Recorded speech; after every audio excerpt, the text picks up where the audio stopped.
I'm very shaky and jumpy and hyperactive. These are just some of the symptoms that USC student Annika Wilner faces when she doesn't take her prescription ADHD medicine, Adderall.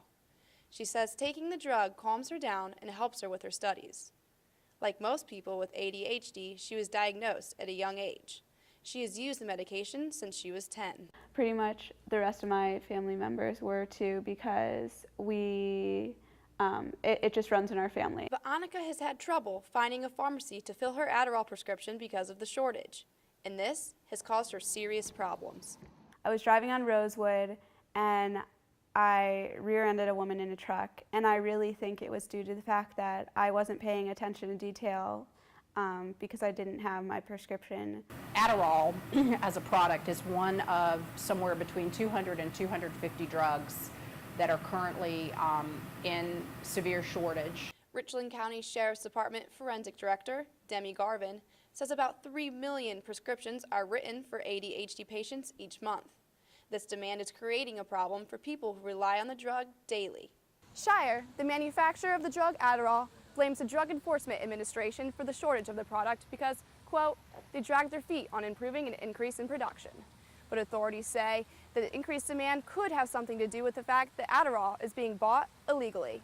College students who are using the drug for its stimulant properties, obviously, either to stay up and study or to perhaps have an extra boost. Coffee at Starbucks is $4 maybe.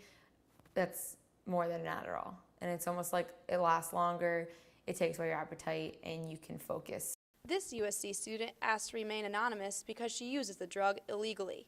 But she has seen a drastic improvement in her grades, so she admits that she's willing to pay more for Adderall during the shortage. Normally it would be like $3. People were charging like $5 to $10 for one. But do students who don't have a prescription for Adderall know the consequences they face if they're caught? Possession of a controlled substance without a prescription in South Carolina is obviously an illegal act.